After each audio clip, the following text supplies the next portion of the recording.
Good afternoon, Jets Nation. Welcome to the Jew Jets Show. And today we're going to be talking about what the plan for the interior of the defensive line should be this offseason.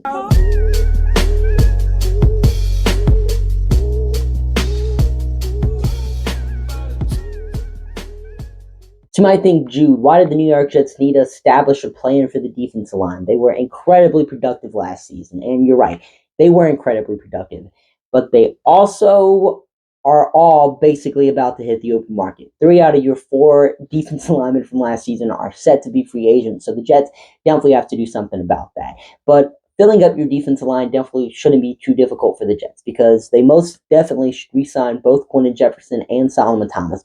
Both are essentially your two pass rusher defensive linemen on the rotation that the Jets use, and both had career highs in sacks last season. Jefferson with 6, Solomon Thomas with 5. Both were just incredibly productive when it came to rushing the passer on the New York Jets defensive line rotation, and re-signing both of them definitely should be a must for the Jets this offseason. And I know the Jets gave both of these guys one-year deals last offseason, but if I'm Joe Douglas, I'm signing both of these players to multi-year deals just to establish some consistency on this defensive line. And you look at someone like Solomon Thomas, who was signed back-to-back one-year deals with the Jets and 3 straight one-year deals dating back to 2021 with the Las Vegas Raiders.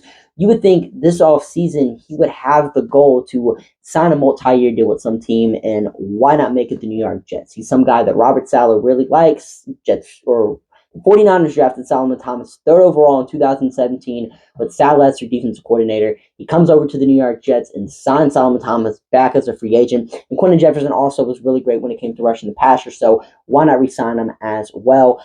Both to multi-year deals, just establish some consistency on the defensive line.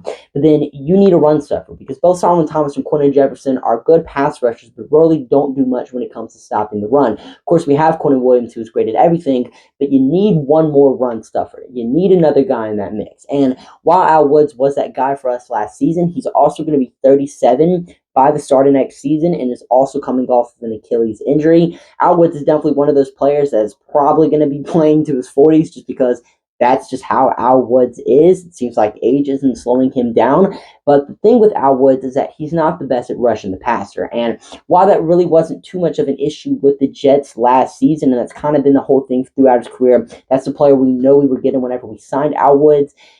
I just think coming off that Achilles tear, you don't really know how great his run defense is going to be, and whenever he doesn't offer much in the pass rushing department, I just definitely think the New York Jets should look to replace him with someone else. And my pick to replace Al Woods is Armon Watts from the Pittsburgh Steelers. JetX Factor released an article a few weeks ago talking about the best, cheap defensive lineman that the Jets could sign to fill up the rotation. And Armon Watts was a guy that kind of caught my eye off that list. He didn't really play too many snaps with the Steelers this past season, less than 100. I think it was less than 200. I think it was 168 total on the season. Whenever he was on the field, the Steelers' run defense was a lot better. They averaged 5.5 yards per carry with him off the field, 4.4 with him on. And he also only had half a sack, didn't really do too much, stats-wise in the pass rushing department, but his pass rushing metrics were great. And back in 2021 with the Vikings, he had 5 sacks. So the pass rushing upside is also there with Armon Watts.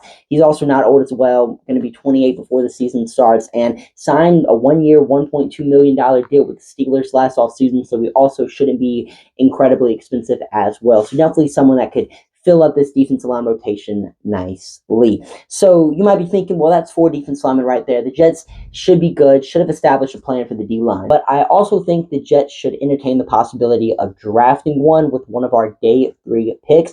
This Jets coaching staff has been so great when it comes to developing players on the defensive side of the ball, especially defensive linemen. So drafting one with a bunch of upside on day 3 of the draft to potentially develop into one of the best defensive tackles in the NFL definitely would be ideal for the New York Jets. Some guys that could be around day 3. Well, first off, where I think the Jets draft the defensive tackle is with one of our 2 fourth-round picks. So some guys that could potentially be available around them is Mason Smith from LSU, Tyler Davis from Clemson, Jordan Jefferson also from LSU, and Michael Hall Jr. from Ohio State. And my favorite out of that list is Tyler Davis during his 5 years with the Clemson Tigers. He was a really good run stuffer for them. He also showed some upside in the pass rushing ability as well. Definitely needs some work in that area. area, but he has the talent, has the upside to potentially be really good when it comes to rushing the passer. It can also improve as a run stuffer as well. With the right development, definitely could turn into a potential star in the NFL. If not a star, just a very good player. Someone that could be really good, matched up to Quentin Williams for years to come. Well, ladies and gentlemen, that's my plan for the interior of the defensive line. What are you guys' thoughts on my plan? If you have a plan, let me know down below. But I'm your host, Jay, signing off for now. See you guys later. Peace.